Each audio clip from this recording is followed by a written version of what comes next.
भारत के फैसले का स्वागत किया है और कहा है कि इससे भारत की सुरक्षा, संप्रभुता और अखंडता मजबूत होगी। और तीसरी बड़ी बात यह है कि भारत ने अपने हाईवेज के निर्माण में चीन की कंपनियों को टेंडर न देने का फैसला किया है और टेलीकॉम सेक्टर में भी चीन की एंट्री को बहुत हद तक बंद कर दिया है। इसलिए आज हम भारत के इन बड़े फैसलों का विश्लेषण करेंगे जो उसने चीन के खिलाफ लिए।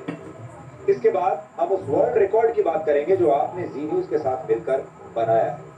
मेड इन इंडिया के जरिए मेड इन चाइना को जवाब देने की जो मुहिम हमने शुरू की थी, उसमें हमारे साथ अब तक 24 लाख से ज्यादा लोग जुड़ चुके हैं। इन लोगों ने हमें हर घंटे लाखों मिस्ड कॉल देकर अपनी आवाज पूरी दुनिया तक पहुंचाई है। और आपको जानकर हैरानी होगी कि दुनिया में करीब 90 देश ऐसे हैं जिनकी आबादी 24 लाख भी नहीं है। यानी 24 घंटे में भारत के 24 लाख लोगों ने संख्या की शक्ति के मामले में दुनिया के 90 देशों को पीछे छोड़ दिया है। और अभी हमें इस मुहिम को शुरू किए सिर्फ 24 घंटे हुए हैं और 24 लाख लोग जुड़ गए, यानी हर 1 घंटे में 1 लाख फोन आ रहे हैं।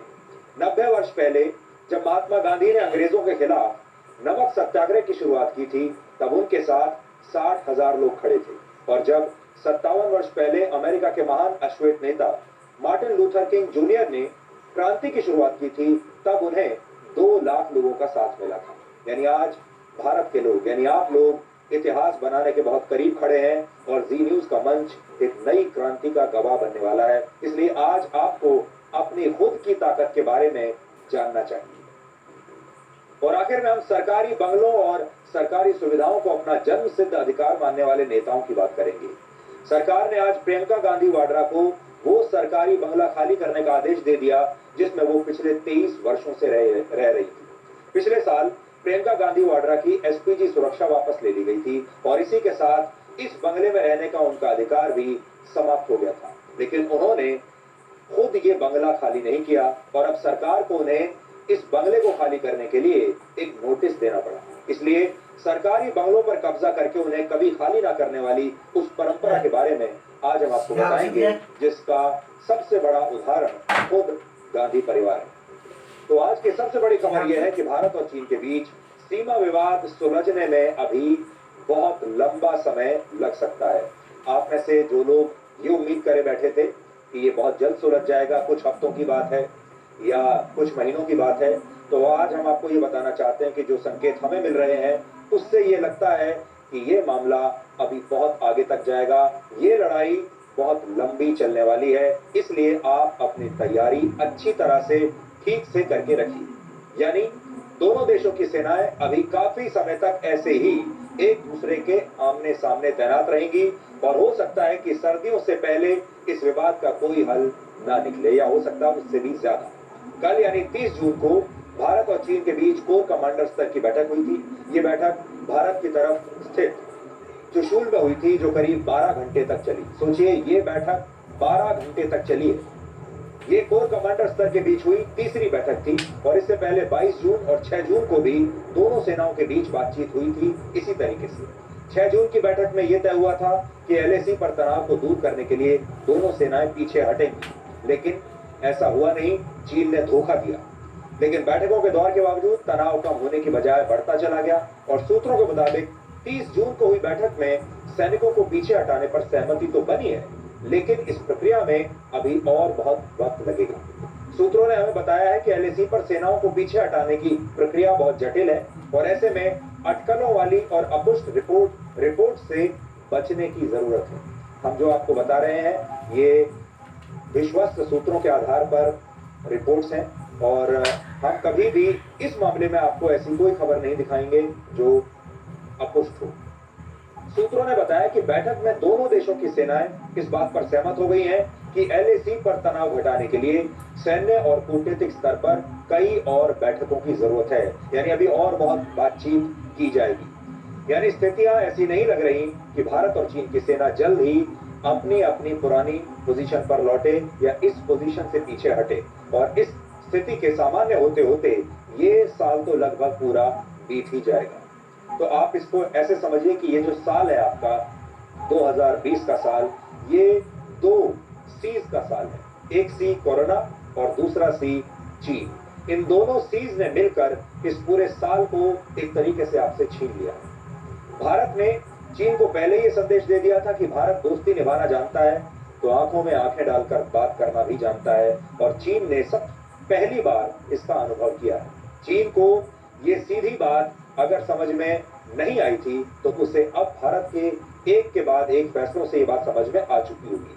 भारत ने 59 चाइनीज ऐप्स बैन करके चीन पर पहले ही एक डिजिटल स्ट्राइक की है, और आज खुद प्रधानमंत्री नरेंद्र मोदी ने चीन को एक और बड़ा संदेश दिया है। और इस बार ये संदेश प्रधानमंत्री मोदी ने चीन की जनता के बीच दिया है, खुलेआम दिया है। प्रधानमंत्री मोदी ने चीन के वीबो पर अपना अकाउंट अब छोड़ दिया है। आपको वीबो के बारे में हम बता देते हैं, आप में से हो सकता है बहुत सारे लोगों को वीबो के बारे में ना पता हो, तो आप इसे ऐसे जानिए कि वीबो चीन का अपना स्वदेशी ट्विटर है, जिस पर प्रधानमंत्री नरेंद्र मोदी ने वर्ष 2015 में अपना अकाउंट बनाया था। उस वक्त वो प्रधानमंत्री के तौर पर चीन के पहले दौरे पर गए थे, और चीन के साथ अपनी दोस्ती को आगे बढ़ाने के लिए और चीन की जनता को एक जेस्चर के तौर पर दोस्ती का हाथ बढ़ाने के लिए उन्होंने वीवो पर अपना अकाउंट खोला, जो कि चाइनीज ट्विटर की तरह आप मान लीजिए उनका सोशल मीडिया प्लेटफॉर्म है। और उस वीवो पर प्रधानमंत्री मौजूद थे। अभी तक वीवो पर प्रधानमंत्री नरेंद्र मोदी के करीब 2.5 लाख फॉलोअर्स थे, लेकिन चीन के साथ सीमा पर टकराव के बीच अब वीवो डिप्लोमेसी का भी अंत हो गया है। वीवो पर अपने इस अकाउंट से प्रधानमंत्री नरेंद्र मोदी चीन की भाषा में संदेश दिया करते थे। प्रधानमंत्री मोदी वीवो पर हर वर्ष 15 जून को चीन के राष्ट्रपति शी जिनपिंग को उनके जन्मदिन पर बधाई संदेश देते थे, लेकिन हमने उस दिन भी आपको बताया था, इस बार 15 जून को भारत के प्रधानमंत्री नरेंद्र मोदी ने चीन के राष्ट्रपति शी जिनपिंग को उनके जन्मदिन की बधाई नहीं दी थी। उस वक्त बहुत सारे लोगों ने इसे नोट नहीं किया था, लेकिन हमने आपको उस दिन भी बताया था।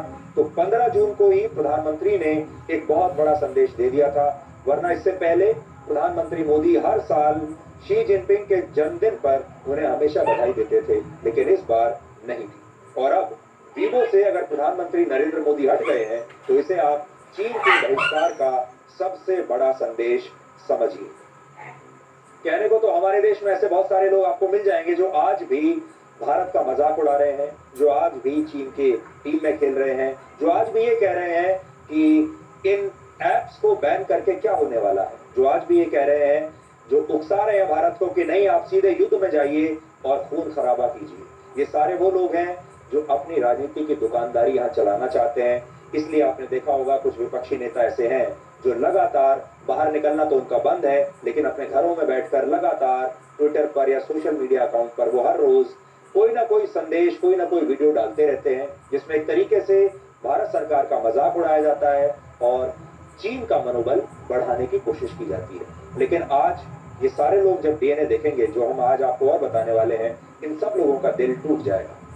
बताया जा रहा है कि जिस दिन भारत ने 59 चाइनीज ऐप्स पर प्रतिबंध लगाने का फैसला किया था, उसी दिन प्रधानमंत्री मोदी के वीवो अकाउंट छोड़ने की प्रक्रिया भी शुरू हो गई थी। लेकिन वीवो में किसी भी महत्वपूर्ण व्यक्ति को अपना अकाउंट डिलीट करने के लिए चीन की सरकार से मंजूरी लेनी पड़ती है, और ये प्रक्रिया बहुत जटिल होती है, यानी आसानी से इसकी मंजूरी नहीं मिलती। अब आप सोचिए चीन कैसा देश है कि वहां पर अगर आपको वीवो का अपना अकाउंट डिलीट करना है, वीवो का अकाउंट छोड़ना है, उसके लिए भी सरकार की मंजूरी लेनी पड़ती है। इसलिए पहले प्रधानमंत्री मोदी के अकाउंट से उनसे जुड़ी जानकारी हटा ली गई और फिर उनका प्रोफाइल फोटो बाद में हटा। फिर एक एक करके इस अकाउंट की से जो पोस्ट की गई थी उन्हें डिलीट किया गया। 115 पोस्ट में 113 पोस्ट हटा लिए गए। सिर्फ 2 पोस्ट बचे थे जो इसलिए डिलीट नहीं हो पाए कि इनमें प्रधानमंत्री मोदी की राष्ट्रपति शी जिनपिंग के साथ फोटो थी, और चीन में राष्ट्रपति के साथ खींची गई फोटो को डिलीट करना बहुत मुश्किल है। लेकिन बाद में ये दोनों पोस्ट भी हटा लिए गए। तो सोचिए चीन किस तरह का देश है। आप वहां अपना सोशल मीडिया अकाउंट, अगर कोई वीआईपी अकाउंट है तो उसे आप डिलीट नहीं कर सकते, उसके लिए सरकार की अनुमति चाहिए। और अगर शी जिनपिंग के साथ आपकी फोटो है तो उसे भी आप डिलीट नहीं कर सकते। चीन एक बड़ा ही अजीब देश है, और जो लोग भारत जैसे देश में रहते हैं और लोकतंत्र की दुहाई देते हैं, फ्रीडम ऑफ स्पीच की बात करते हैं, उन्हें चीन के बारे में कभी सोचना चाहिए कि चीन कैसा देश है। लेकिन अब आप ये सोचिए कि चीन ऐसा देश है जहां सोशल मीडिया पर अकाउंट बनाने से लेकर उसे डिलीट करने तक सरकार की मंजूरी के बिना कुछ नहीं हो सकता। यहाँ तो आप जब चाहे डिलीट कर सकते हैं, जब चाहे नया अकाउंट बना सकते हैं। सबसे बड़ी बात, अपने सोशल मीडिया हैंडल पर आप जब चाहे जो चाहे लिख सकते हैं।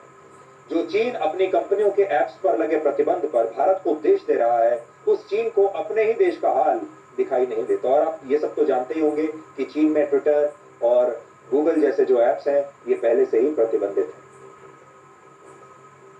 इसी बीच चाइनीज ऐप्स पर प्रतिबंध लगाने के भारत के फैसले पर पहली बड़ी अंतर्राष्ट्रीय प्रतिक्रिया आई है, और ये आई है अमेरिका से। ये प्रतिक्रिया अमेरिका के विदेश मंत्री माइक पॉम्पियो की है, जिन्होंने चीन के खिलाफ भारत की इस कार्रवाई का जमकर समर्थन किया है। माइक पॉम्पियो ने कहा है कि साफ सुथरे ऐप्स पर भारत की जो सोच है, वो सोच भारत की राष्ट्रीय सुरक्षा, संप्रभुता और एकता को मजबूत करेगी। पहले आप अमेरिका के विदेश मंत्री का ये बयान सुनिए। We welcome India's ban on certain mobile apps that can serve as appendages of the CCP's surveillance state. India's clean app approach will boost India's sovereignty. It will also boost India's integrity and national security, as the Indian government itself has stated. Today, तो हम आपको पहले दिन से ये बात बता रहे हैं कि ये लड़ाई अब दो देशों के बीच नहीं बचेगी। ये लड़ाई ग्लोबल होगी, ये लड़ाई दूसरे देशों तक भी जाएगी, और इसे पूरी दुनिया लड़ने वाली है। ये लड़ाई अंतर्राष्ट्रीय लड़ाई है, और अच्छी बात यह है, बड़ी बात यह है कि इस लड़ाई में भारत के साथ लगातार अमेरिका खड़ा हुआ है, और अमेरिका आपको हर जगह, हर फैसले में भारत के साथ दिखाई दे रहा है। ये भारत के लिए एक अच्छी बात है, शुभ संकेत है। जब 59 चाइनीज ऐप्स पर प्रतिबंध लगाने का फैसला हुआ था, उस वक्त ही हमने कहा था कि ये चीन को बहुत बड़ा संदेश है, और ये बात दूर तक जाएगी।